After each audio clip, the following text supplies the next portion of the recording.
清朝私人定制的精致，果然是从头开始。在清宫剧当中，我们经常可以看到后宫嫔妃那满头的珠翠，这种发型在清朝可是靓女的标志呀。但清初时期的后宫嫔妃发型，那就只能说是寒酸。那会儿的小两把头，实际上全部都是用本人的头发梳成，虽然看上去还不错，但是呢，无法佩戴大量的金银首饰。当时清朝刚刚打下江山不久，后宫嫔妃呢也就比较节俭，头上不会佩戴什么昂贵的珠宝，也就往头发上戴一些花草之类的东西来装饰。乾隆年间，富察皇后崇尚节俭，所以当时宫里几乎人人都和清初的时期一样，无论位分多高，头上的东西也就是通草之类的东西。攻略当中不就是这样的吗？大到皇后，小到丫鬟，佩戴的都只是一些绒花通草。不过随着清朝的兴盛，周边的国家或者部族呢开始进贡一些美玉珠宝，后宫靓女们一看这些布灵布灵的珠宝，那是恨不得把所有的宝饰都往头上戴呀。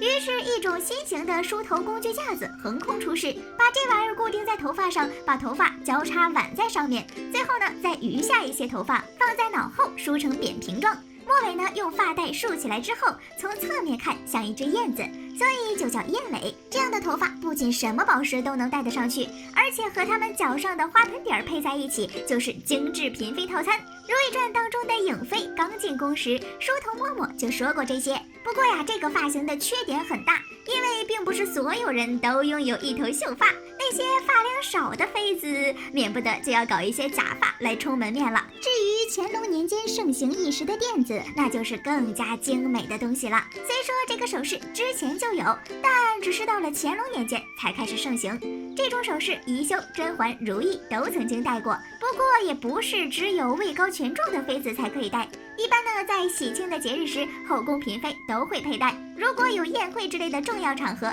妃子们更是要带着辫子头盛装出席。不过呢，辫子头上并不会戴很多其他的贵重首饰，想要装饰的话，一般都只会用一些鲜花或者绒花。《甄嬛传》中，我们嬛嬛戴辫子头的造型还非常的漂亮。《如懿传》当中的宴会，那乌泱泱一大堆人，更是辫子头了，而且一般都是金玉点翠之类，看上去可真是华贵又美丽呀。到了清末时期，奢华慈禧发明家更是不可能放过这个创新的机会，他发明了大拉翅。这玩意儿不需要用自己的头发来固定，平时摘下来呢也就更加的便捷。大拉翅呢可以大面积的簪东西，装饰性呢也比其他的发型更强。我们传统印象当中的齐头其实就是大拉翅，慈禧老佛爷这个发明可真是秃头嫔妃的福音呐。后宫嫔妃们的高定礼服长什么样？在《如懿传》当中，我们女主如懿在封后大典上穿的那个衣服，一看就知道很重啊。它虽然非常的华丽，但也只出现在一些大型典礼或者是册封礼上面。这就是嫔妃们参加正式活动的礼服朝服。它和另外一种礼服吉服一样，都属于大清后妃的礼服。不过呢，这个吉服更多是出现在节日和宴会上，朝服才是实打实的正装。就拿如懿穿的这件来举例吧。这个朝服乍一看没什么，但实际上领约、金约、朝珠那是一样都没有落下。头上的朝冠呢，也都是每一层都镶上了金凤，每一个金凤上面呢，也都镶嵌上了东珠和珍珠，整体下来的珍珠得有好几百颗呢。虽然在阳光下一闪一闪亮晶晶，那叫一个漂亮，可是这冠子带着只有一个字，那就是累呀。但这个只是朝服冠中的一种，它其实呢还分季节，毕竟京城也是个四季分明的地方，冬天和夏天还是要分开。不过这是皇后的待遇，妃子们自然是不能一样的啦。妃子们的位分越低，这个朝冠呢就跟皇后的样式差别越大。皇后的朝冠最高最华丽，到了嫔位之后呢就变得很低了。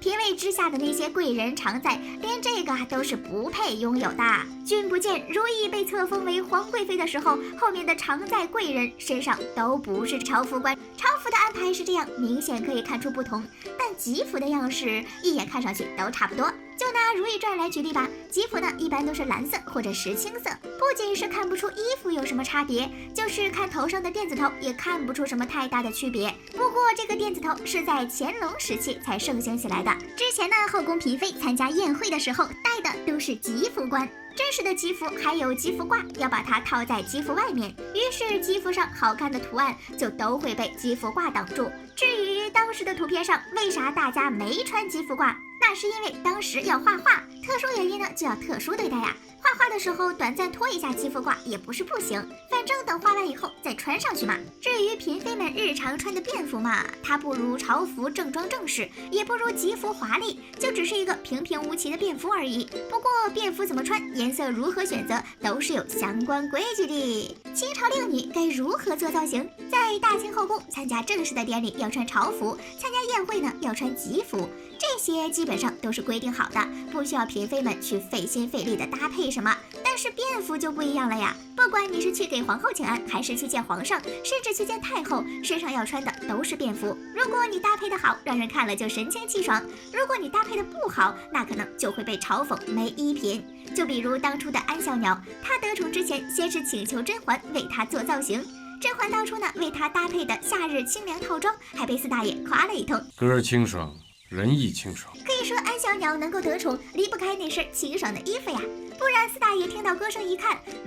穿的这也就一般吧，那可能安小鸟得到的就只有短暂的宠爱了。不过在搭配衣服之前，要先知道后宫里头的禁忌，因为大清后宫的等级制度十分严格，所以每个嫔妃可以穿的衣服颜色都是不同的，头上和身上可以佩戴的首饰也都不一样。这就好像《如懿传》当中，永庄的福晋怀孕时，扎龙曾经去苏丽云的宫里用过晚膳。那一天，如懿恰好赐给她一个有着凤穿牡丹图案项圈。扎龙吃着饭注意到那个项圈时，立马对苏丽云说：“她这个项圈不太对，因为凤穿牡丹是只有中宫皇后才可以用的图案。”如懿呢，也曾经误穿过一件绣着摇晃牡丹的衣服，这当时让兰华在宫里好一通发脾气，因为摇晃也是只有皇后才能够使用，或者在宫中摆放的东西，其他嫔妃用了就是大不敬，应该被皇后处罚。除此之外呢，像答应常在这些人，衣服的颜色都只能是偏色，不能是正色。当然了，内务府一般呢也不会发给他们这些颜色的布料，因为这要是弄错了，内务府总管可就是要掉脑袋的罪。位分到了贵妃就可以穿正红色了，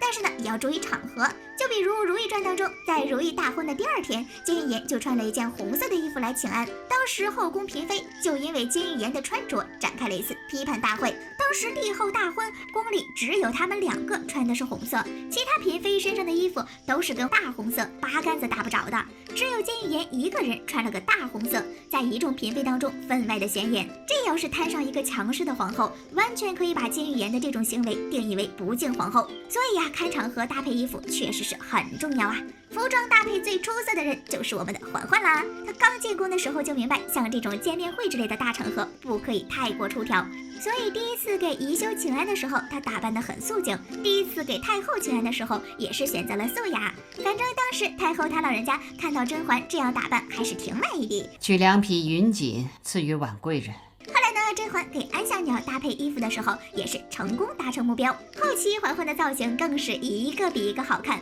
这难道就是学会搭配之后的力量吗？看来后宫女人的精致，那不是表面上那么简单的。好了，本期视频就到这里啦，宝宝们别忘了点赞评论哦，比心。